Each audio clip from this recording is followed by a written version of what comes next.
Le Grand Matin Sud Radio, 7h-10h, Maxime Liédo. Il est 7h12 et vous êtes bien sur Sud Radio. Et cette tragédie, ce drame du côté de Rennes, aux urgences, 2 morts sur des brancards. Bonjour, docteur Emery Lemignot. Bonjour Maxime. Merci beaucoup d'être avec nous ce matin. Vous êtes praticien hospitalier, contractuel, et vous travaillez justement aux urgences au SAMU et au SMUR au niveau du CHU de Rennes. On l'a appris il y a quelques jours, ce drame quand même, 2 patients morts sur les brancards. Merci d'être avec nous ce matin dans votre emploi du temps qui est serré. Qu'est-ce qui s'est passé pour qu'on ait connu une telle situation ?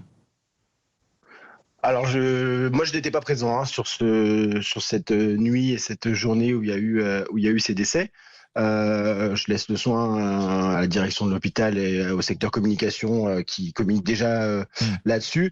Moi, en tout cas, ce que je peux dire, c'est que effectivement des décès sur des brancards aux urgences, malheureusement, ça fait la une aujourd'hui, mais c'est pas d'aujourd'hui. C'est un problème qui date de toujours, malheureusement, par défaut de manque de lits d'hospitalisation pour accueillir ces patients qui nous arrivent aux urgences, malheureusement, dans des situations de fin de vie. On peut pas hospitaliser par faute de lits et de moyens la plupart du temps. Donc on découvre ça aujourd'hui avec l'actualité, mais c'est pas que d'aujourd'hui malheureusement. Alors on le découvre sans doute avec l'actualité. Malheureusement, c'est presque plus tragique de vous entendre le décrire ainsi. C'est-à-dire que on doit aujourd'hui s'habituer à ce que, malheureusement, et je le mets entre guillemets, ce ne soit même pas lié à tout un contexte, c'est-à-dire éventuellement la grippe qui surcharge l'hôpital, la grève des médecins libéraux qui fait que certaines urgences peuvent être un peu plus surchargées. Hélas, des patients qui meurent sur des brancards à l'hôpital en France, c'est habituel. C'est habituel, ça serait un mot assez fort. C'est pas habituel, mais malheureusement, ça arrive. Dans un monde parfait, ça devrait ne pas arriver. C'est vrai qu'on a la chance d'avoir nos anciens qui sont dans des secteurs, dans des lieux de vie, qui ont un manque de moyens en amont de venir aux urgences, de décéder dans de bonnes conditions, par faute parfois de médecins collaborateurs dans ces EHPAD malheureusement. Et ces patients qui arrivent aux urgences, en tant qu'urgentiste, on les traite, on accompagne bien souvent, mais bien souvent notre prise en charge reste limitée quand on n'a pas de lit d'hospitalisation, quand on n'a pas de chambre seule pour que ces patients puissent mourir dignement. Ces patients, on fait comme on peut aux urgences et malheureusement il y arrive des petites erreurs dans la matrice où ces patients arrivent malheureusement à décéder aux urgences. Docteur Emery Lemignot, je rappelle que vous êtes praticien hospitalier contractuel et que vous travaillez du côté du CHU de Rennes où justement il y a eu ce drame, 2 patients morts. Vous évoquiez l'hôpital, bien sûr, qui a communiqué sur le sujet très rapidement d'ailleurs, en assurant que ça n'avait rien à voir avec précisément le contexte, l'épidémie de grippe, le surcharge, l'attention des hôpitaux, mais que ça faisait quand même malheureusement partie en effet on va dire non pas du quotidien, mais des activités, des choses auxquelles on devait faire face dans les hôpitaux. Est-ce que ce n'est pas ça le problème? Même quand on vous entend en parler, on dirait qu'il y a une sorte de distance à s'être habitué à cette situation.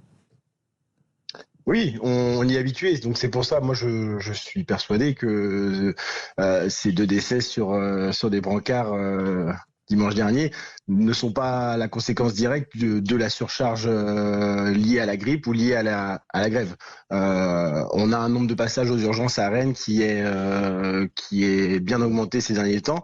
La moyenne, c'est 187 passages sur l'année 2024.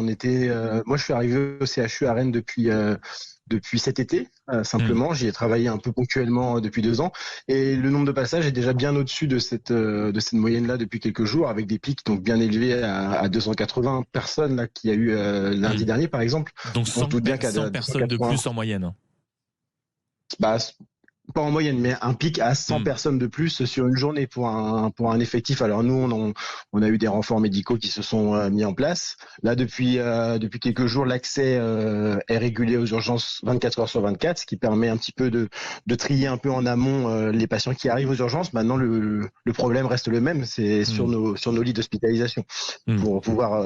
Et ce lit, on y viendra, ce problème de lit, on y reviendra dans un instant, parce que c'est sans doute le cœur du problème, mais j'aimerais qu'on s'arrête. Est-ce qu'on se rend compte aujourd'hui que l'hôpital, regardez, on vient de parler de régulation, de morts sur des brancards, je pense à tous ceux qui nous écoutent, ça fait des années et des années qu'ils entendent que la France est le meilleur système de santé au monde, et aujourd'hui, on a cette situation qui, donne l'impression d'être un pays en voie de développement.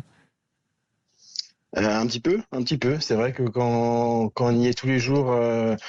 au cœur du réacteur, comme je dis souvent. On se rend compte vraiment un peu de ce qui se passe.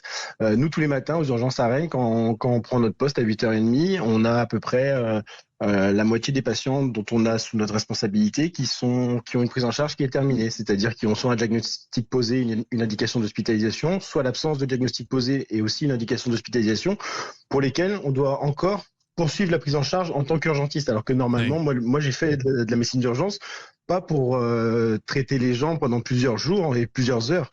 Malheureusement, le fait de passer la main à un confrère pour un service d'hospitalisation pour la suite de la prise en charge, qui n'est plus de la médecine d'urgence, eh ben on doit le faire aux urgences parce que ces patients, quand on arrive le matin à 8h30, vont être hospitalisés malheureusement qu'à 15h, 16h, 17h, alors qu'ils sont déjà là depuis la veille pour certains. Et la question centrale de cette désorganisation, de ce manque de moyens, c'est les fameux lits, c'est-à-dire que c'est toujours aujourd'hui le cœur du problème, alors qu'après les différentes crises, notamment le Covid, on avait pensé que cela allait être résolu dans les plus brefs délais. Ça n'a pas été le cas?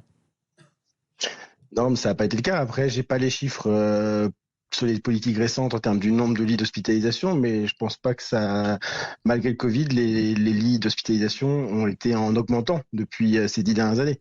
Donc le vrai problème, c'est vrai pour nous. D'ailleurs, on le voit. Moi, en petite histoire, j'ai travaillé pendant 1 an et demi à l'hôpital d'Aubagne, qui est un hôpital périphérique de Marseille. Oui, bien sûr. Exactement. Cet hôpital, il a la chance d'avoir un capacitaire de lits d'hospitalisation qui était fonction du nombre de patients qui passaient aux urgences et du taux de patients qu'on devait hospitaliser. Quand on arrivait aux urgences, en 1 an et demi, je suis allé 3 ou 4 fois travailler le matin, simplement avec des patients que je devais revoir le matin qui attendaient une hospitalisation.